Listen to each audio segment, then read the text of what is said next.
Hello, welcome to another video. So today we're getting slowly into that romantic spirit, and today I'm going to talk through my 10 favourite couples who are not in romances. Now some of these books are like romance adjacent, but they're not actually romances, okay, so they count. These are not in any order other than the order that I pulled books off my shelves. So without too much further ado, let's get going. Please do like this video, subscribe down below, and also pop a comment in. Who is your favourite literary couple? They can be from romances if you like, but let's see how many we can get that are not from romance books. So I'm going to start off with A Good Girl's Guide to Murder, Pip and Ravi. These are such a cute couple. So Pip is a student investigating the murder of Andy Bell, and she decides to go and speak to Ravi, who everybody thinks is the brother of the person that has been accused of murdering her. Pip doesn't believe that he did do it, so Ravi and his family are kind of ostracised from town. But I just love how the two of them form this relationship and just see it past what the town and what society in general thinks of the family. And such a gorgeous relationship, such a balanced relationship as well. Ravi kind of brings Pip down when she's getting a little bit over the top, but also Pip can kind of bring him up and bring him out of his shell. I love it. Next, and again this one is slightly romance adjacent, To All the Boys I Loved Before, of course, Lara Jean and Peter. I mean, is there a more iconic couple? So this series follows Lara Jean, who wrote letters to all of the boys that she has loved, and her little sister, doing what little sisters do best, sent them all. So now all of these boys are getting in touch and being like, hey, Lara Jean, did you mean to tell me that you're madly in love with me? And she's like, no, I wrote that when I was 12. But Peter Kapensky is the one that she has always just loved. And this letter makes him realise that Lara Jean, who they were friends when they were little, sort of still exists, I guess. And they start dating, and they are just the most gorgeous couple. Again, they're a beautifully balanced couple. Lara Jean is very artsy and crafty and kind of, a bit of a kind of shy, quiet girl at school. Peter is captain of the football team or something. He's a complete jock, popular kid. So he brings Lara out of her shell and into kind of his social circle. Lara brings him back down to earth and is saying, you don't need to be going out partying every night. Why don't we stay home and do some crafting? He's like, I've always liked crafting. Absolutely adorable. I love these two.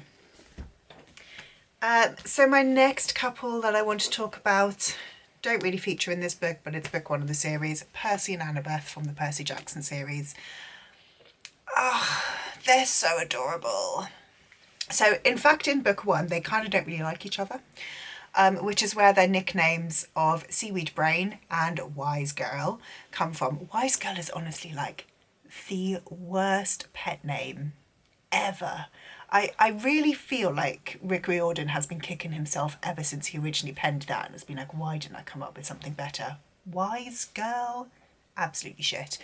But the couple are just adorable, and as we see their relationship develop, especially in the second series, in Heroes of Olympus, the way that their relationship develops in that one when they are a little bit older, they're sort of 16 at that point, it's just brilliant. And again, they are supportive of each other, and it's just a great relationship to see.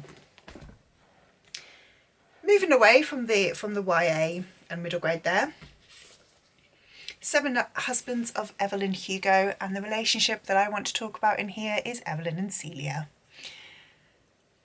I'm not going to spoil anything by saying too much, but if you've read this, you'll know what kind of relationship I mean. You'll know who Celia is. And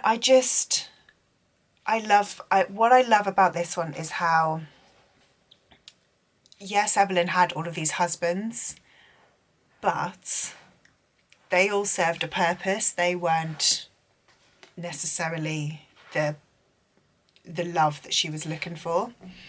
And I just think, and I'm sorry, I realised as I started talking about this, it is incredibly difficult to explain why Evelyn and Celia are a fantastic couple without spoiling the ending of this book. So this is probably a really bad pick. Sorry about that. I love this book so much. I cry every time I've read it. I've read it about 3 or 4 times now. It's just beautiful, and I love all of the characters, but I particularly love Evelyn and Celia. Next, another book that makes me cry a lot. You would have seen this all over my channel recently. House of Earth and Blood. Bryce and Hunt, of course. Bryce and Hunt.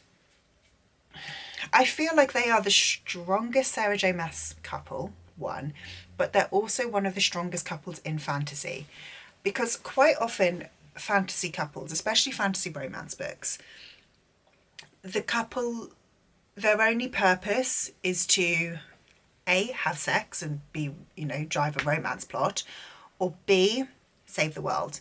They don't have an actual interpersonal relationship, whereas Bryce and Hunt do. The slow burn in this one, this book is at 800 pages, and there is one almost sex scene. But the fact that it takes so long for these two to actually become intimate with each other, I think is testament to their relationship. It's why they are a couple that I really love. They learn about each other, they get to know each other, and they become friends before they become a couple. And I just think that this is, this is one of my favourite books ever anyway. But the way that Bryce and Hunt's relationship is portrayed, I just think is absolutely fantastic. It's brilliant. It's very adorable. The next couple that I want to speak about, again, we're in fantasy. From A Deadly Education, Elle and Orion. So at the start they are enemies. Well, they're not. She hates him, he doesn't hate her. But the way that their relationship develops over the trilogy is just great. They never really are a kind of close, like, coupley couple. Any kind of, like, the only word I can think of now is coupleness. Any kind of intimacy that they do share has still got that layer of, well, hang on, we are in a school that is out to kill us. There could be monsters coming past at any minute. Like, we don't really have time for this. But I really love that about them. I also love the way that they are both, the characters are both absolutely extreme, but they are both so willing to go to all kinds of levels for the other. There's a scene when Orion is there trying to battle some monsters and get some extra mana so that he can make Elle better, and she's like, what is wrong with you? I'm fine. Or Elle is chasing after him and he's like, why are you trying to save me? I'm okay. They have this running tally of how many times the other has saved them, which I just think is brilliant. I think they are a fantastic couple. Also, this series is brilliant.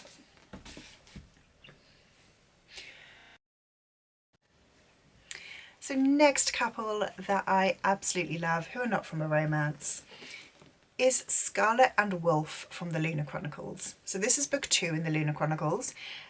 Each book is I guess like a fairy tale retelling, but follows different characters in the same world, and they do all have like an overarching plot and they all come together in the end. So book 1 is Cinderella retelling. Book 2 is Scarlet, a Little Red Riding Hood retelling. Book 3 is Cress, a Rapunzel retelling, and book 4 is Winter, a Snow White retelling. But what I love about Scarlet, so Scarlet and Wolf are kind of polar opposites, but also just so fantastic together.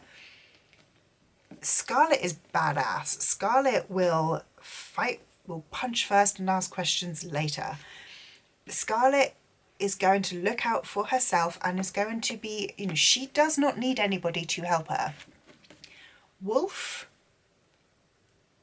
is just like a beyond human. Like, Wolf is powerful. He is a street fighter, and again, they just don't really trust each other. But the way that they come together, the way that they fight together, the way that they support each other even when they don't want to, I love it. I really need to reread this series. The next couple who I love, Devices series by Cassandra Clare. Oh, Tessa and Will and Jem. Honestly, all three of them. Like, this, I do believe, is the best example of a love triangle ever. Because I feel like so often when a love triangle is written, there's a very clear choice A or choice B. And, you know, choice B is normally there just purely so you can say you've used the love triangle trope and cause a little bit of drama, but is never a realistic choice. Whereas I feel like in the Infernal Devices, you equally wanted both Will and Jem to be the one who ends up with Tessa, or to end up together. Like, it really was a triangle. Like, any way it could have gone, I'd have been happy. So the way that it, and again, I'm not going to spoil anything, although this book is old, so, you know. The way that it ends, I feel like you're both really happy because the one got the girl who you wanted to, and you're really unhappy because the one you wanted to get the girl didn't get the girl. And I love that. I think it's so impressive how Cassandra Clare does that in this series. And yeah, I love these characters. Absolutely beautiful. Next up, from the Amber Spyglass, this is book 3 in the series, Will and Lyra. So it's really the last sort of like 50 pages of this book where them as a couple just makes me cry my eyes out. They have been through so much together. First as kind of reluctant allies, then as friends. And it isn't until almost right towards the end when they realise that actually they're more than friends and they like each other in a deeper way. And again, I'm not going to spoil the ending, but the way that this ends and the way that their love and their relationship crosses like time and worlds, I adore it. I just love it so much. It makes me cry. It makes me feel all the feels. It makes my cold, dead, not love believing heart, beat. I love it.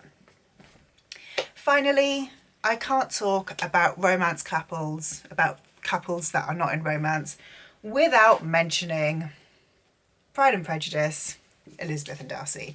They are the OG couple that every other couple wants to be. Ironically, whenever I've like read Pride and Prejudice, because I have read it like a couple of times, they're not like the best couple. I mean, obviously, first of all, he doesn't like her. And then, you know, she is kind of like, well, we'll allow it. But still, the way that them as a couple, that they have been the couple for any kind of romantic book for, what, 200 years? I don't actually know when Pride and... the fact that they have been the OG, the couple that every romantic couple strives to be for, what, 250 years? You gotta give it to them. They are the ones. They are such a fantastic couple. I want to reread this book. I am excited. I'm kind of loving my classics. I haven't read any classics for a while. Also, how beautiful is this edition?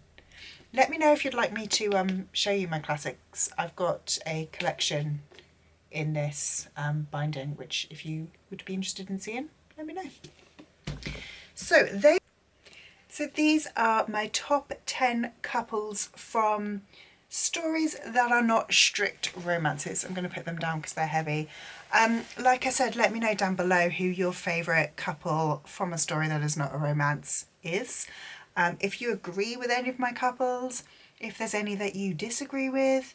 Thank you so much for watching. If you liked this video, please do leave me a like, subscribe down below, and I will see you in the next one. Bye.